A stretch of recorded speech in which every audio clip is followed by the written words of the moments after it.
Okay. So I'm happy that there are quite a lot of people, because usually in FabrianoInAcquarello, when we do lectures or talking or panels, whatever you want to call it, only the audience is never very big. It means that this time we have a topic that is important and that we have some expectation from the discussion of today. So when we were in the United States, in Texas, last October, Laurin did a very interesting discussion panel together with a group of journalists from United States devoted to watercolor, to art in general. And it was quite interesting to hear them talking about how to give visibility to ourselves as artists. And the discussion at the point became also interesting about how it is important that you behave in the right way to be a professional artist. Then one night we went to Laurin's house, and Laurin showed us, it was really a great moment for me, I think for the many that were there. He showed us all the places where he works, and most he showed us the way he organized his work. And this is why I asked Laurin that I thought it was a good idea to share the same information with you. And we decided to call this panel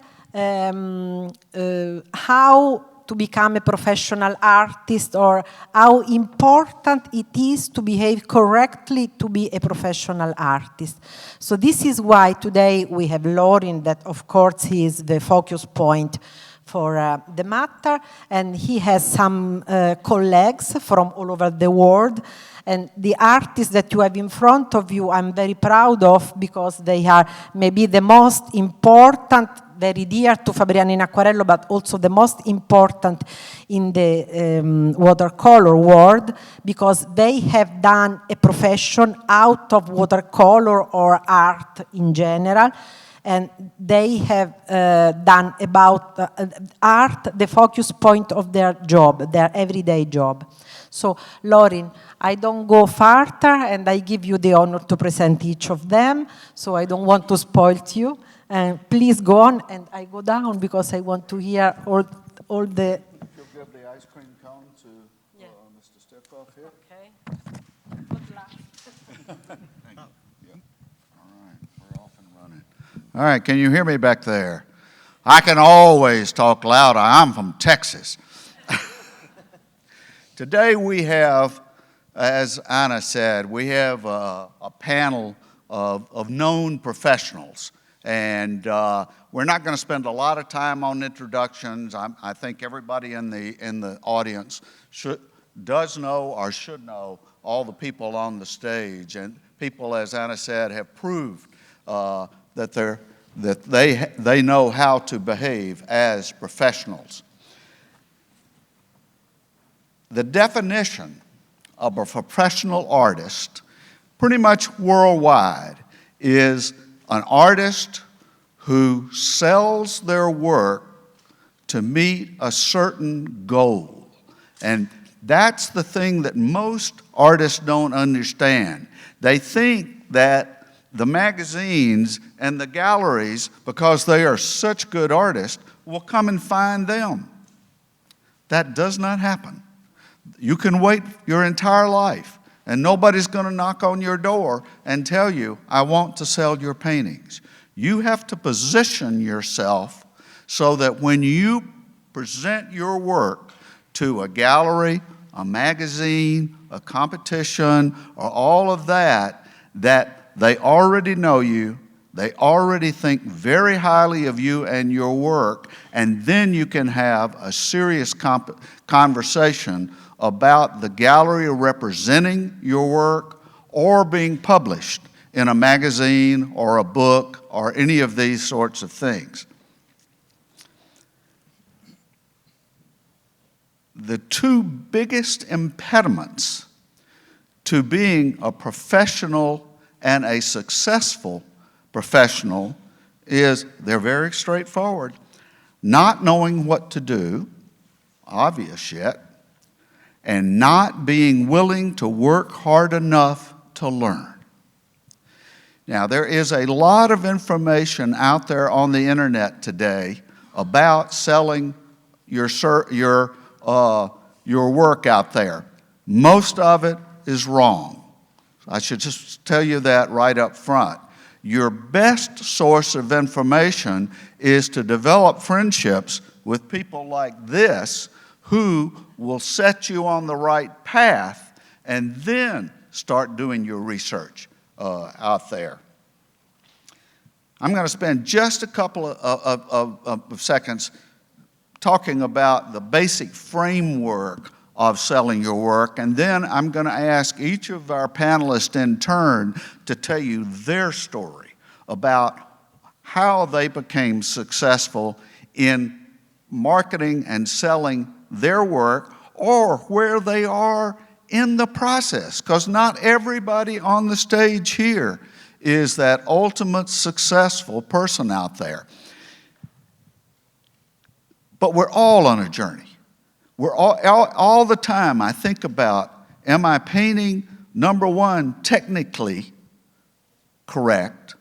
But number two, one of the things I think about all the time is, am I painting a painting that not only I'm going to like, but somebody else out there is going to like well enough to purchase it? You can't just paint for yourself if you want to sell your work. You have to paint for an audience that you identify, that is interested in the subject matter and the techniques that you use as an artist. For some people, they cannot do that, they do not want to do that, then they should never think about being a professional artist. I know it's hard work.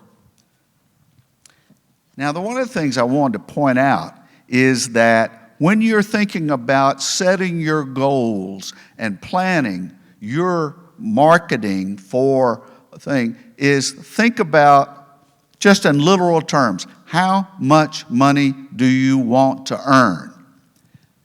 Just earning enough money to buy better art materials is a very good beginning goal. But there is no limit to where you can go. I know many of you are struggling out there wondering where I'm going to sell the next 50 euro painting or 1,000 euro painting, but there are plenty of artists out there that are making millions of dollars out there selling their paintings. And they're not that different than you and I. They paint very, very well, but they have a plan, and they stick to that plan, and that plan has made them very successful. If you know the artist in the United States, Dean Mitchell, you should look at Dean's work. Dean sells about $1.3 million in paintings every year. So it can be done. In Dallas, there's a fellow by the name of Rance Jones. He painted for years, and then once he got technically proficient, he set himself a marketing plan, and now his paintings sell for $30,000 each. And when he sends them to New York to the gallery, they always accept them, and they always turn around and sell them. And I'm telling you these because you hear so many terrible stories about not being able to sell. And I want to let you know that there are people that sell a lot of very expensive painting. Probably the most successful artist I can think of is Joseph Raphael. Do you know Joseph Raphael? Probably not. He's not an Andrew Wyeth or that sort of thing. But his typical painting was 5 meters by 7 meters, and it would sell for $3 million. He was from the United States, but he had his studio in Nice, up on the mountain overlooking the Mediterranean, because he could afford to. And he had one gallery in New York, one gallery in London, one gallery in Paris, and probably one on the Côte d'Azur. And they would take any painting that he would allow them to do, and within 30 days, they would have sold it. So there are heights you can aspire to. Let me just talk very, very briefly about two things. We talk about marketing in the big, big thing. Marketing is the overarching part of selling your art. And so you need a marketing plan. The marketing plan has two basic parts: positioning yourself and selling your art. That's where as we say in the United States, where the rubber hits the road. That's what you're focusing on. But if you have to go through the positioning part of marketing in order to sell your work. And that means, as we've talked about earlier, getting your paintings into shows, winning awards, getting write-ups in your newspapers, getting articles in the magazines and all of that, letting the world know the quality of your work and build a relationship through online and through the press so that people desire your work. And once you do that, then you can go to galleries or you can start selling directly on the internet. It's amazing how fast direct sales is going in the world market today on the internet. For those that have spent the last 2 to 3 years positioning themselves and then they offer their work for sale. You don't offer all of your work. Select 3 paintings. This 6 months, I'm going to sell 3 paintings on the internet. These are the prices. Get ready to send me your offer on these paintings. Same thing with prints. Huge market for giclée prints out there. But people make the mistake of saying, here's all the paintings I've ever done. If you would like a giclée print of it, let me know and I'll tell you what it cost. And nobody calls. What Dean Mitchell does is every quarter he offers for sale 3 prints. And you can buy them only on one day. And he sells hundreds of them. And he uses PayPal, so he sells them, he gets the money, and then his printer ships it to the person that bought it. He never touches the print. It's a fabulous way to do it. All right, with that said, hopefully now we get your taste buds ready to hear the real stories. I'm going to turn to this wonderful gentleman next to me who now lives in London, right? Yeah. Who I met originally in Russia. And not only he's a noted artist, but a noted publisher in our field. Mr. Sterkov, tell us your story. All right. Laurin just mentioned that you have to have a plan how to sell your works. So we can really think about different strategies to kind of long-term and short-term strategies how to start selling. I wrote a little plan how to do it. What can we do for short-term selling if it takes like about half a year? So you can sell original art and prints using different platforms like Etsy and Shopify, and there are quite a few. I tried Saatchi, it didn't work. So probably just don't think about Saatchi. Try to find something else. I'm saving you time. Then products, originals, limited edition prints, postcards, and so on. High quality scanning or photography is the key to make these prints successful. Then commission works. You can also focus on commission works. Then you can also you cannot offer everything. That I can do anything. That doesn't work. Probably you have to focus on something like animals or portraits or architecture or something else, because people have to recognize you. It has to be something that represents particularly you. Then also art fairs and local markets. You can start looking for different possibilities to represent yourself in these different platforms, and also offline platforms like art fairs and even local markets. If you just have to start selling, you can try something what happens in your city or in your county or somewhere. Then also social media, of course. That's the most powerful tool. We can use our Instagram. We can have a selling site. I still don't have one. So some of advices probably you can try yourself, because not all of them I tried myself. That's a good plan, and I'm sure it will work.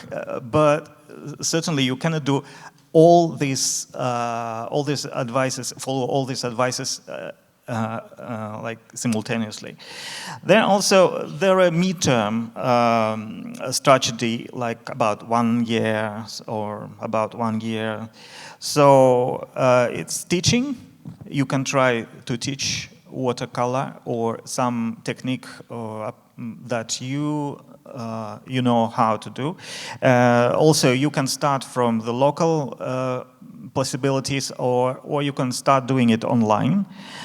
You can do it in person. You can start teaching in person. That also will give you some experience. And while teaching, you will learn a lot by yourself, because teaching is the best way to improve. So as a bonus, you will have a lot of works, and those works you can also offer to some audience. Absolutely. Good. Then also collaborations. You can collaborate with art supplies manufacturers or local art supplies shops, or you can find, if you start thinking this direction, you will find whom to collaborate with.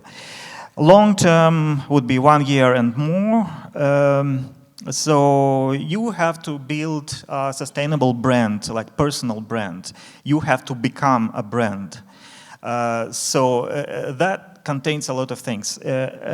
So it's certainly your site, your presence in social nets, in Instagram, in Facebook, and also a quite clear site, website, also maybe a selling site, and certainly cross links of all these sites, because it always works everything works in synergy, is working the best. It's not only your own efforts. If you unite your efforts with someone else, like with brands, with your colleagues, with other artists, with your students, it all works the best when it becomes like one energy going the same way. So you can also think about publishing, a possibility to publish yourself in books, in magazines. I can also suggest there are quite a few possibilities. For instance, free participation in the Art of Watercolor magazine competition, readers competition. Anybody can participate there, and if you're lucky and if you have a lot of votes, your work can be published first time in a quite popular magazine. So when you see yourself in a magazine, that will give you a boost, that will give you self-esteem, and you will believe in yourself. That's also quite important for emerging artists. This plan can be tailored according to your skills, according to your possibilities, and I was involved only in a few of those possibilities, as I said. It has never been a final destination to sell something. It was always a side effect of all what I was doing.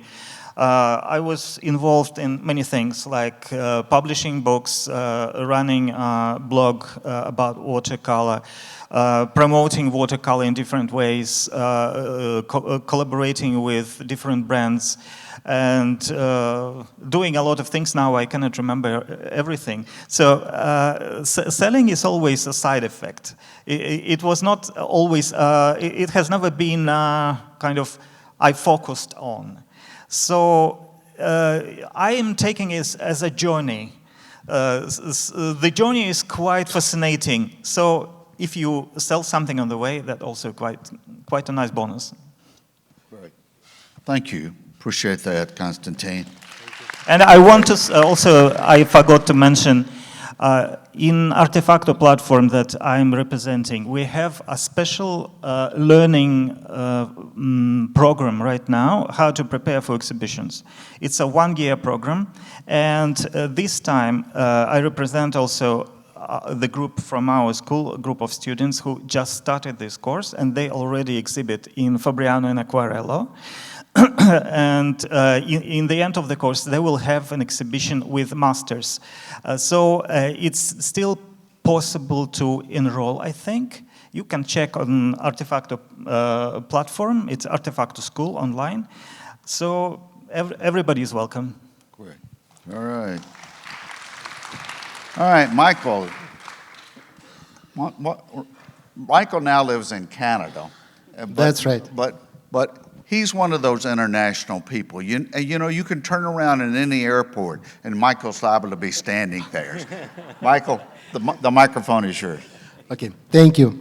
So I don't know how about you guys. I'm already learned a lot of things from that two people. Personally, I'm not believe what we have. We can create a plan, and you following that. Number one, number two, and going to be rich. If that plan will exist, I will be rich as well, but I'm not. So, okay. So it doesn't work like that. Because we are very unique people, each artist very different. And all of us have a different way.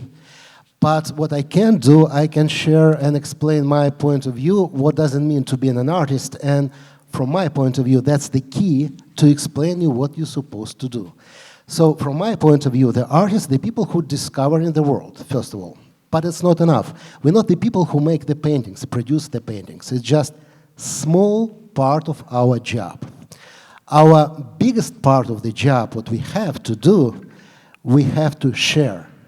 Share everything what we get around the world. Vision. We see something beautiful, we want to paint it, but we have to show that to the people. You know, I know a lot of great artists, nobody knows their names. They continue to paint and keep it in his own studio, but they give nothing to the world.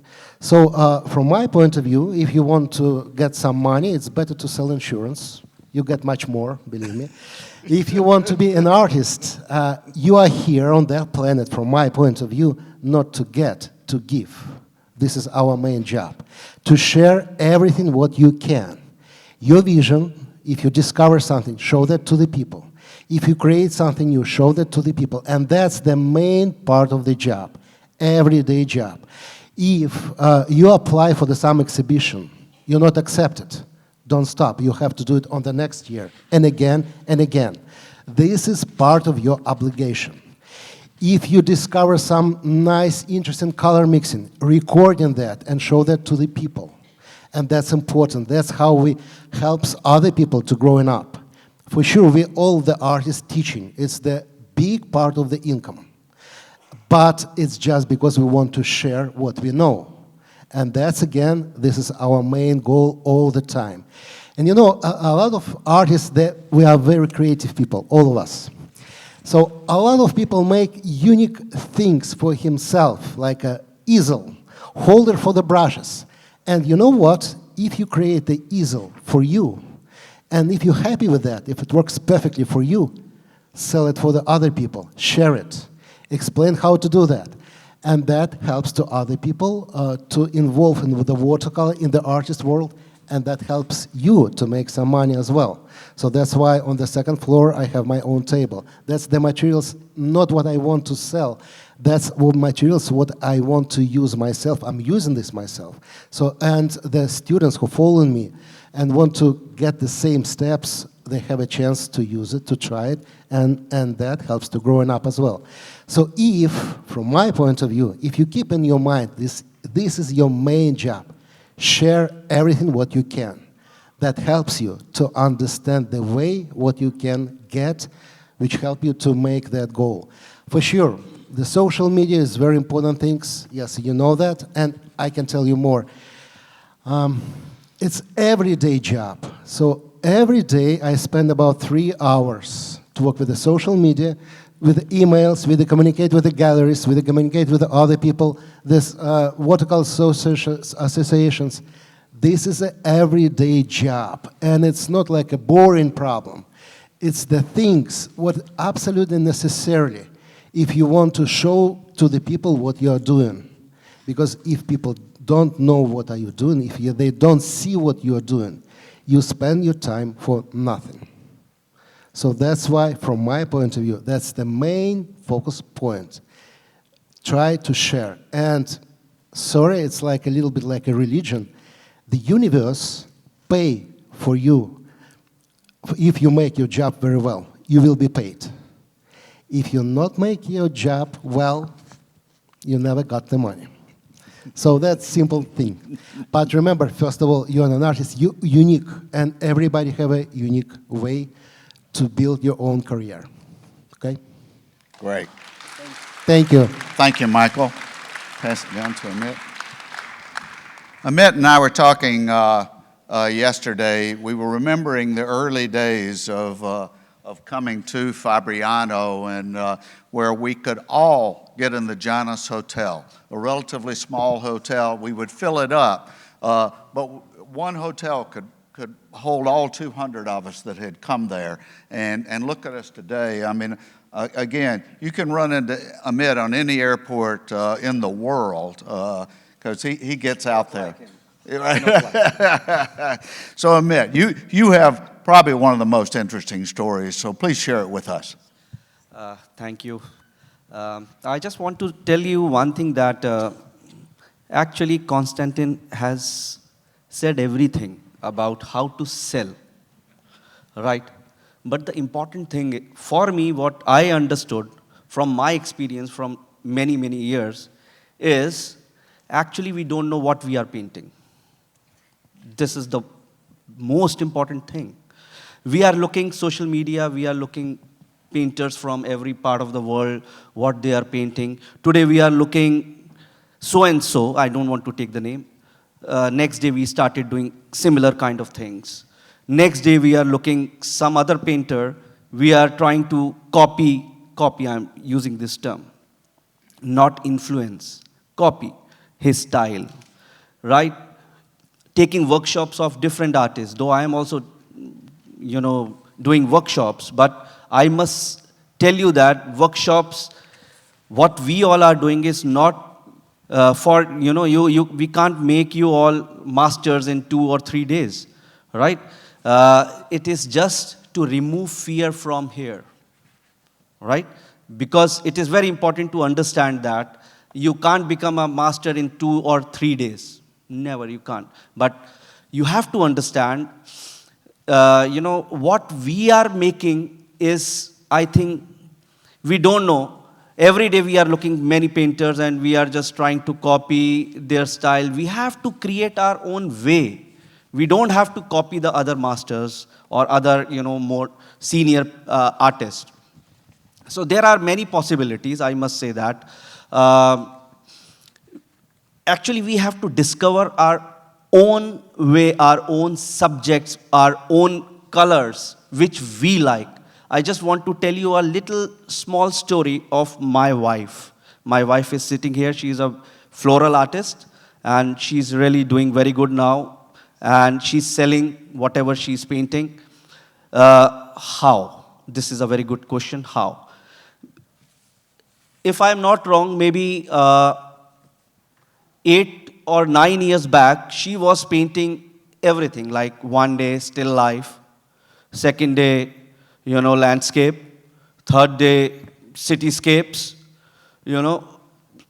anything, what she was looking, she was doing that. Then I told her, okay, Megha, just sit here, I want to talk to you today. I asked her, you are painting roses, you are painting flowers, horses, whatever, still life. Among all those subjects, what exactly you like the most? She told me, I think I like the flowers. Then I told her, just paint flowers now.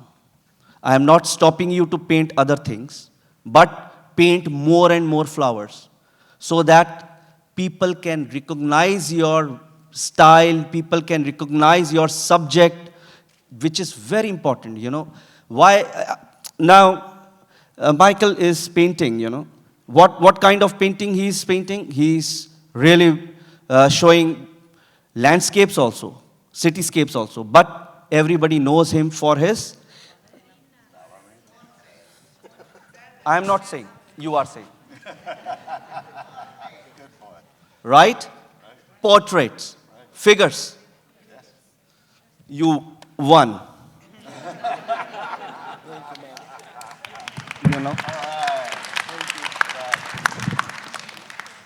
Konstantin, as I remember, I used to admire his, figurative paintings with light and shadow, setting someone with, sometimes cycles and all. So whenever I'm looking some painting, I always remember, he's trying to become Konstantin. So every time, when I was in college, I used to paint doors,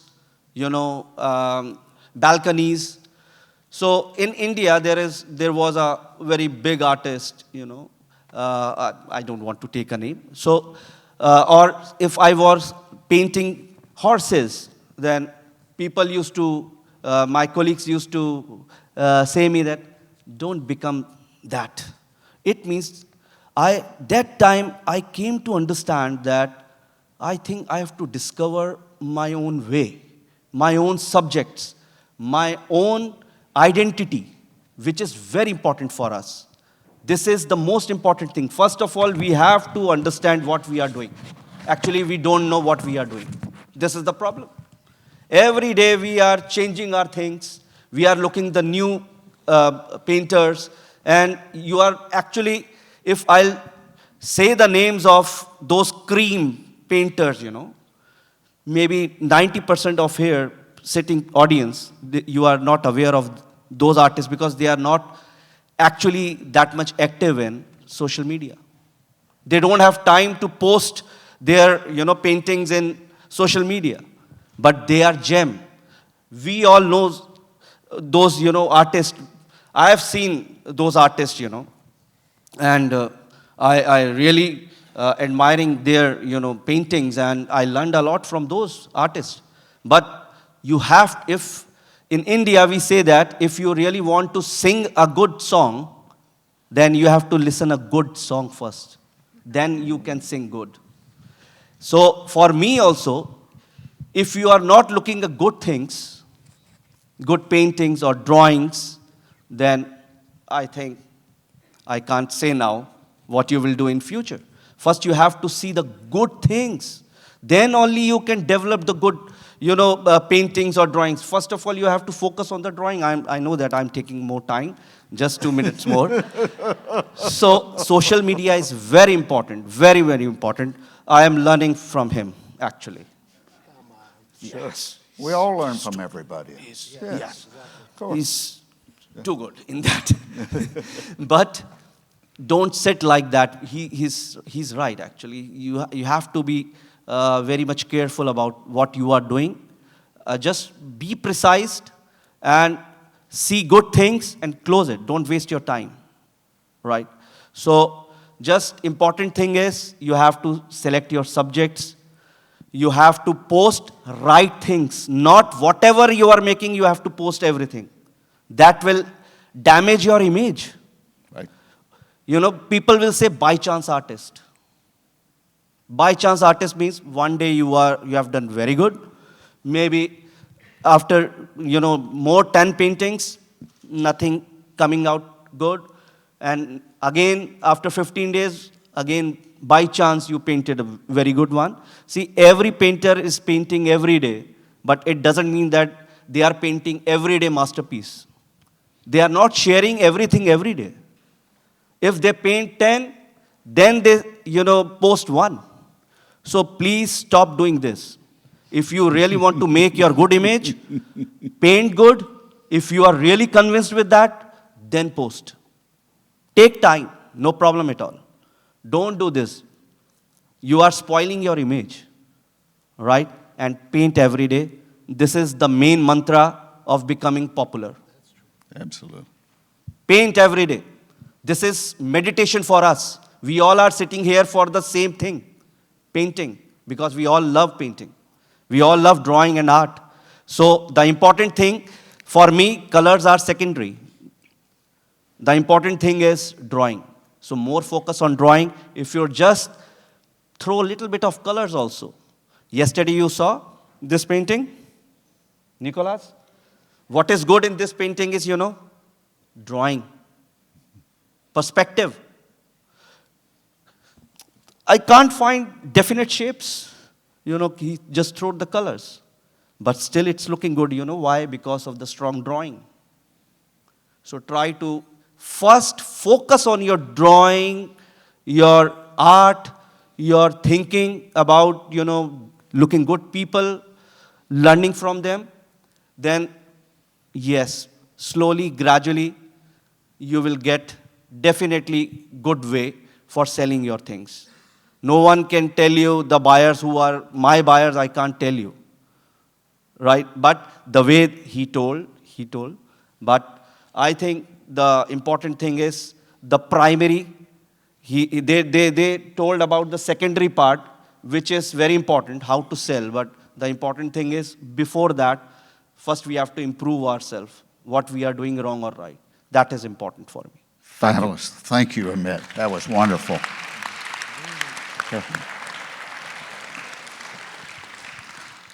Don't you just want to sit next to Amit's painting board and just absorb this every day? And then, if you could do that for 3 or 4 months, then you could turn around and be as successful as Amit. Maybe. All right. Now, from the other side of the world, one of our Australian friends, and if any of you know anything about watercolor, Australia is a wonderland for watercolorists. Some of the finest painters I know in the world are the painters that I've met from Australia. They're fabulous. And Carolyn has been very privileged to know so many of them and is working very, very closely with them. So I'll let Carolyn tell her story. Thank you, Carolyn. Thank you, Laurin. I feel really privileged to be invited to be on this stage with these quite amazingly famous men. I don't feel famous compared to where I consider them in my life. But they have been incredible mentors to me to drive to that creative future, to see success from the effort you make. I think if I want to recap a little bit, Laurin said to have a dream, believe it can happen. Somebody sells $1 million painting, it could be you next if you follow the dream. I think our other advice we've been given on the stage here is to be inspired by others, but to find your own voice, to look at the market and truly where it is, and where is your market, where are you going to aim towards, and to find balance in how you commit the time to online platforms, marketing opportunities, improving your skills, to share. Sharing is so important. So I'm going to focus my little talk about where I'm at as an artist. I've come from a background of education in arts, and I found myself as a exhibiting, practicing artist my whole life in a studio, mostly by myself, practicing my art, but loving every moment. I'm a creative thinker, my soul is creative, and I can't not operate on any day without being creative in some way. And so it's my soul. I feed my soul through the art that I create. I'm inspired by people like Picasso, not because of his art, but because of his creative response to the world, to be explorative, to investigate, and through that investigation, find your voice. So we do learn from each other, we get inspired by each other, but eventually that then takes its own balance as your skills improve. We start by learning from others, but we develop our own voice through that development of practice, daily practice, whether it's weekly practice. And through all of those voices, I found my voice was actually in teaching art. So my passion is to share, my passion is to be explorative, and my passion is to encourage people to find their own voice. So exploring other people's art is the first step. Beyond that, you start feeling you have achieved a skill to find an individual way to take some notes of whether it's Michael's work or Amit's work or Laurin's style or whatnot. But then, well, I really like Laurin's still life photographic, amazing work that takes many, many hours to achieve. But is that what you want to do? How would you represent that in your own way? And that's what I like to do in my classes. I like to look at other people. I like to see how we can pull apart the concept of what they've done and then how to find your own voice in developing that concept. I think at one stage I'm doing my art, I'm gallery represented, I have on numerous platforms, I've done all the things that the guys are saying, work hard at the social media and make my presence known. However, the ultimate came when we went into COVID and we were in lockdown. And that journey took me into why paint? What's the point? I had 65 artworks ready to go on exhibition. The exhibition got cancelled. I had spent $10,000 in framing, ready for my exhibition. The exhibition was cancelled. I didn't know when it could happen. My local government had controls and all these reasons why I couldn't have an exhibition. And even when I did, I was allowed 25 people. And I'm like, what? I've spent all this money? 25 people? I don't think it can happen. So I put that exhibition off a couple of years. But in those couple of years, through the network of gentlemen on this stage and many of you in the audience, we as FabrianoInAcquarello went online. We became a community, not of just a one-year meeting point, that we became a weekly community. We connect together, we talk together, we share. And that became an important part of my journey to be involved in the community. So if you as an artist want to develop your place, you need to be standing alone in your own style through your own development, but you also need to be a part of this community, whether it be FabrianoInAcquarello, your local art society, or your national prize opportunities or whatever. You need to be involved. You need to put yourself out there. You need to leave a mark, and you need to be recognised in your own right. And the only person that can do that is you. Nobody can do it for you. And my vision is to follow your dream. As Laurin said, know there's opportunities. They're not just gifted to you, you have to find them. If the knock comes on your door, you have to acknowledge, is this knock for me? Is it the right time? Is it an opportunity worth my effort? Or is it an opportunity that I need to knock back because I know something else is around the corner that's more important in my direction? So choices that we make are an important part of our development as well. So I think in general, we're all in our journey, we're all at different stages. You're never going to be the ultimate perfectionist because the reality is we're always learning, we're always improving. And we often get stuck on certain subjects and it's very exciting for a while and we've sold 10 works. We think everybody's going to like that because we've sold 10 works. But in fact, you have more in you and you can develop your style further and further. And the years and years you put into it, the better you get and the more opportunities that will come knocking at your door. I think Great. That's about lovely, what Carolyn. I can say. Appreciate that. Great. So now we have Jerome, who I've gotten to know in the last couple of years as such a delightful person and personality and such a talented painter who is right in the grit of establishing himself as the artist that he will be known for a long, long time. I'm really so delighted that Jerome has agreed to come and share where he is in his journey. Jerome. Thank you so much, Laurin. So I don't feel as professional as all the people who are here, you know. I am on the way to be a professional, but I'm not yet. And thank you very much, Laurin, because I don't have the experience of all these people who talked. And I just want to share with you where I am now. Maybe I am a bit like you. A lot of questions, a lot of perspective. So I started painting watercolor seriously about 4 years ago, 3.5 or 4 years, after the pandemic. So a pandemic story. And during the pandemic, during the lockdown, I spent a lot of time online. And I saw a watercolorist business model. And I told myself, I want to be this. And I saw Michael Solovyev first. So he's a great master for this. Because he gives to see to everybody his business model. You can see him doing this and this and this. And this is very interesting. This was very interesting for me to discover your organization.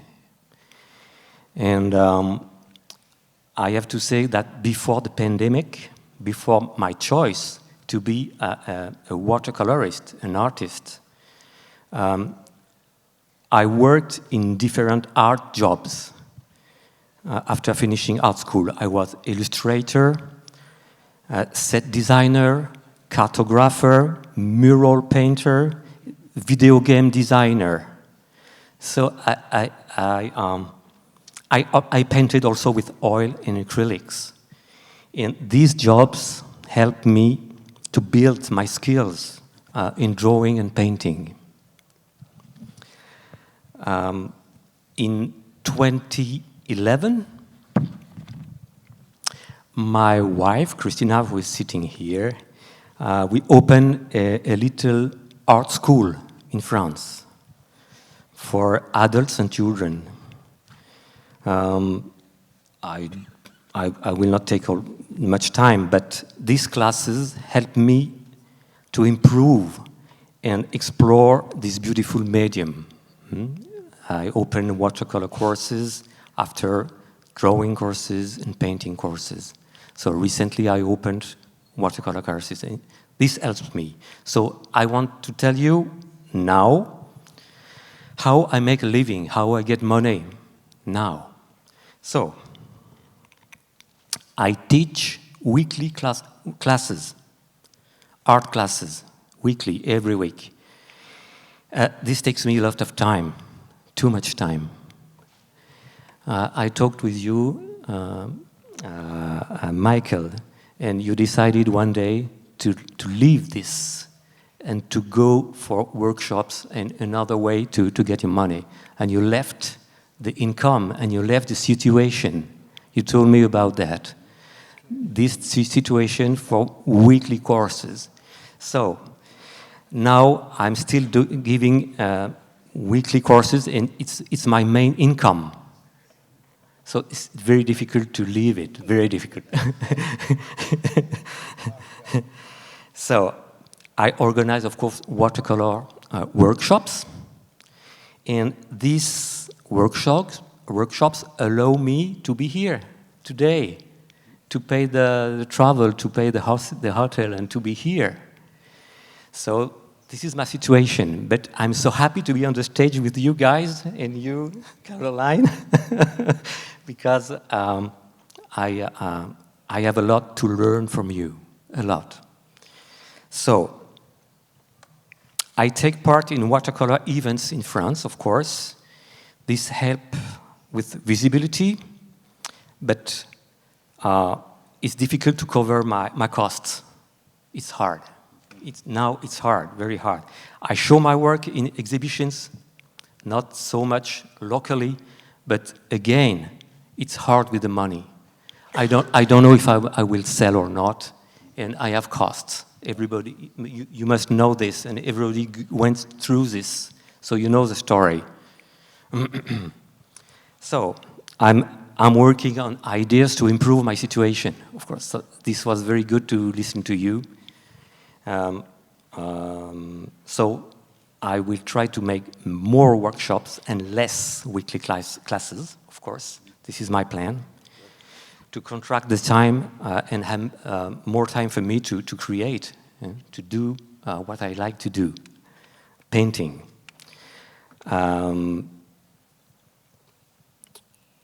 I think I have to record my classes online, to put them online also, because if I paint for 10 people, and then it's over, and it will never come again. So I have to record it and share, of course. That's why you told share and share and share. So this is part of my plan. I have to be, of course, more visible in magazines and all the medias. I have to work on it, of course, in more and more. But I want to get your attention on the special direction I want to take. I want to make watercolor that fits into contemporary art. I want to go to contemporary art with my watercolors. I want to make big, strong watercolors that look as powerful as oil or acrylics. I want to make watercolor, how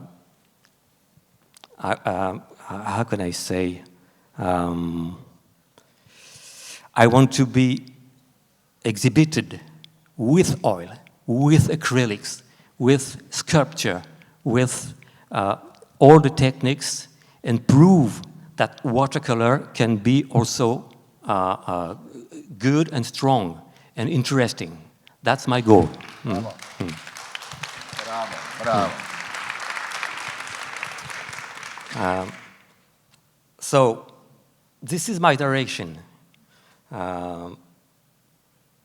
So I have to work a lot to find the way. I would like people to buy an object, not only a watercolor, but a full thing. You understand? Mm? Yes. So I just give a few advices I got from Contemporary Art Issues, a YouTube channel, CAI. So I give you this to end, and I stop. So this is not the truth. This is what I noted, and I like it, so I share, okay? So art is 50% skill and 30% networking. So grow your local network. Understand contemporary art if you want to make it. Understand contemporary art. And I want to share with you, there is a very beautiful exhibition of a very well-known artist, Chinese artist, called Ai Weiwei. I don't know if you know Ai Weiwei, but now in Bologna, there is a big exposition in a palace not far away from here, from this guy, from this man, and I think it's the most strong artist I've ever met. So if you want to see Ai Weiwei, very good. So go beyond decoration, make art with meaning, another one. Don't just be skilled, be creative and original. Make art that people want to collect and talk about. Create stories in your work over several pieces. Find your own clear style. That's what you said. Learn from great artists. Don't stay alone, be part of the wider art world. Don't stay alone, so get interested. Focus on making better art. So this is the journey that never ends. Be interested in other artists and their work. Be interested. That's very good for you. So thank you very much. Great. Thank you for Jerome. Okay, quickly. I'm stealing the show here for a moment because I think it's really important that we together are part of a watercolour movement that is racing around this world, and in future history guides will be talking about all of us and how we came together, how we support each other, and how we have made watercolour a bigger thing in the planet of art. Okay. All right, just a few things as we wrap up, because everybody here said be published. That's half the story. This is a reprint of an article from the Artist magazine. I asked the publisher to send me the PDF of the article. I print 2,000 of these. They're like a nickel a piece. They're very inexpensive if you print that many. This will last me for 5 years. I can send this to galleries. I can send this to people that are interested in my paintings. If I'm giving a class, I give everybody in my class 5 or 6 of these different things. It's building your position in the market. And it's not just from magazines. This one is from American Watercolor, which is a blog that's out there. I contacted the editor. I said, this is a really nice piece. Can you send me the PDF? I mean, who wouldn't want somebody to share this with somebody, because the title of it is Composing the Perfect Still Life.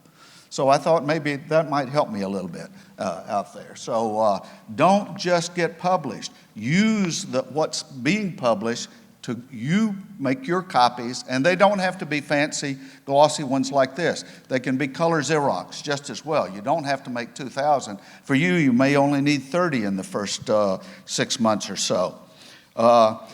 The other tip I want to share with you is when you do get into a gallery, and this is every gallery owner in the world can do this. They know how much they can sell your painting when you walk in the door. It doesn't matter about the style, it doesn't matter about the technical ability or any of that. Paintings are sold by the square inch and the square centimeter. Does everybody get that? It's all about the size of the painting. So if you're painting paintings this size, they're only going to sell for so much money. So that is why so many of us are painting on full sheets and elephant-size sheets, because they sell for a lot more money. So it's amazing how many people have not connected the dots on that. Let me share you just a couple of things from my own background here. I started painting watercolor when I was 60 years old. I'll be 83 this year. And I spent the first 6 months doing nothing but improving and understanding my technique. I painted every day, every weekend. I was working full time, but I painted every night and every Saturday and every Sunday for 6 months until I had developed a style that was Laurin McCracken. And then I looked around and I was painting flowers. Everybody paints flowers. You know, trying to sell flower paintings is really, really difficult because everybody does it. So one of the things I knew about marketing when I was an architect is you look for diversification, a key word in marketing. So I looked around and said, what are people not painting that I might be interested in? Well, I'm from Mississippi. And in Mississippi, there are a lot of magnolias, and there's a lot of silver and crystal in all these grand homes that we grew up in. And so I looked around. Nobody's painting silver. Nobody's painting crystal. So I started doing that. I started getting in shows. I started winning awards. I started selling paintings. So now I said, what can I do beyond this? And so I was visiting with one of the editors of one of the magazines, and he said, you've traveled a lot. What were your favorite paintings in all of the world? I said, Dutch still lifes. He said, paint Dutch still lifes. Your soul will be in it, your heart will be in it, and then you'll take that silver and crystal to a whole nother level. And so that's what I did. And as many of you know, along that journey, one of my all-time favorite Dutch still life painter is a man by the name of Willem Kalf, K-A-L-F. And he's famous for his black backgrounds. I said, maybe if I painted like Willem Kalf, I could paint some black backgrounds. But I didn't like the blacks that I saw, so I kept mixing my blacks. And then John Cogley, the owner of Daniel Smith, comes to me and says, I understand you don't like my blacks. We make 5 blacks. And I said, no, John, it doesn't work this way, this way, this way. So now you can buy from Daniel Smith a McCracken black, and you can do a black background just like me. And I say those not to brag or anything, but each of you talked about getting to know the suppliers of the art materials and work with them. So Daniel Smith, every time they sell a tube of McCracken black, they love to tell the story. And that influences people to like my art and to buy my art. So, and a lot of our art material friends out there have ambassador relationships. Be good enough to be an ambassador, because they will help promote you. There are so many ways to do this out there. I am not in any galleries. I haven't been in galleries years. I've been in 13 galleries and only found 2 of those 13 that knew anything about art or knew anything about selling art. They all just wanted to get together with their art friends and drink bad wine at parties. So, and they weren't selling any of my paintings, certainly not at the price point that I wanted. So I do commission work. And everybody says, oh, I hate commission work. It's just awful. I'm not going to do it. The way I do it is I advertise in magazines, and I show my silver and crystal still lifes. And I said, if you have a collection like this, and you would like for me to paint your silver and crystal for your walls, contact me at this number, da-da-da-da-da. And they do. They call me, and I tell them, oh, you live in St. Louis. If you will fly me to St. Louis, I will bring my lights and my camera. I will photograph your silver and crystal collection, and then you and I will pick the one that I should paint.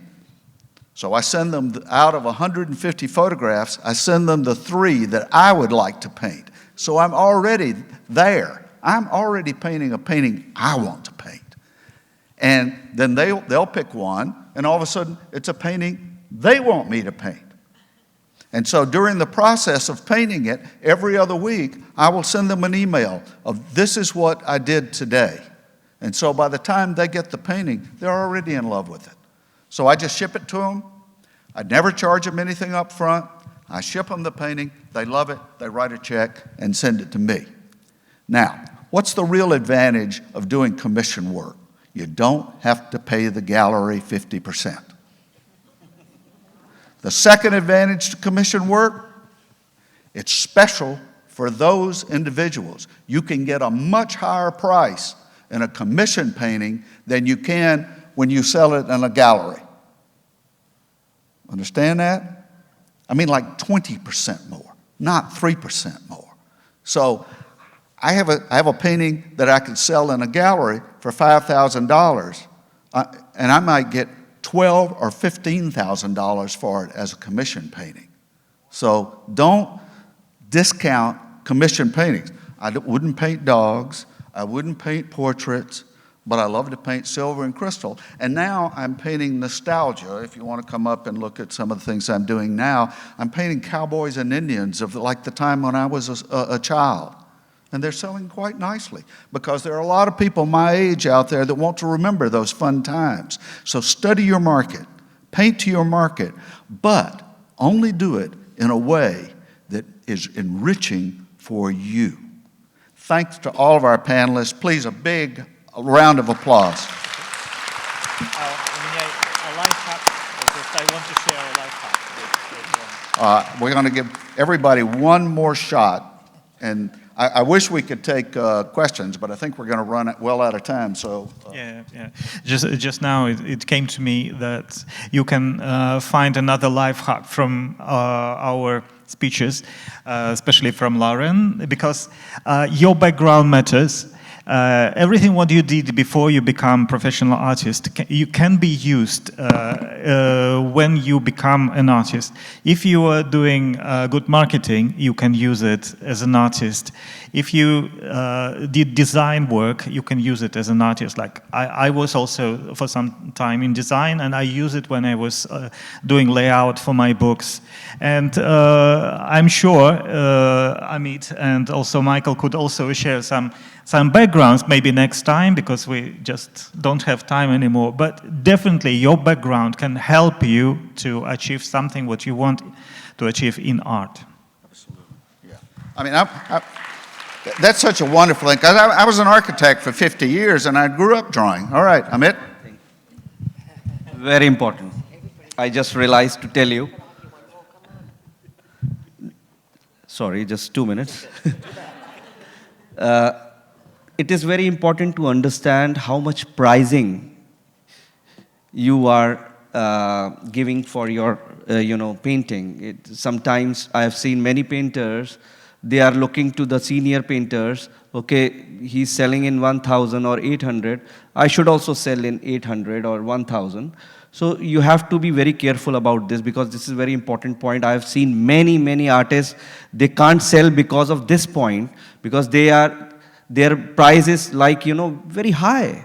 You have to think of your stage, maybe if you have 2 years experience or 3 years or 4 years, you have to consider that also. Just think that how many years we spend in our journey, from 30, 40 years, So you have to understand that now our price is like this. So you have to be very careful about your pricing. Don't put that much price. Start with I'm not saying that very low, but reasonable price, so that people can take your painting. Not put, overpriced kind of thing, 1,000, whatever, blunder you are doing, okay, this much, So just keep, yes, please. Thank you. All right, thank you. No. Again, thank you to all the masters, because they are masters. And the topic is very, very interesting. And I think we have to plan a new appointment for the future. If you want, we can also do online. Yeah, yes. Maybe we can do online, so we have no pressure to go on with the program. You have touched very interesting arguments, like Jerome said about the modern art, and all you said was incredibly interesting. Anna, I have a PowerPoint presentation on how to market your art. Yeah. Would you be willing to put it on the platform? Yes, we can put it on the platform. And next appointment for the webinar in November, we can do an open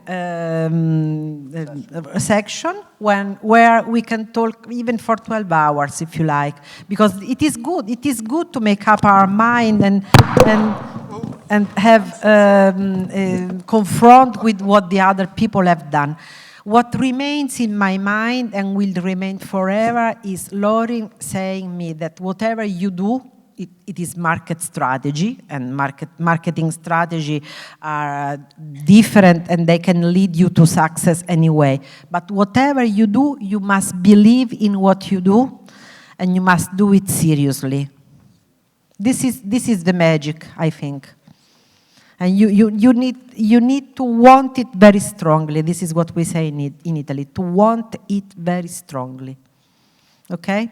So now, Thank you a lot for your talking, and thank you a lot for opening our minds.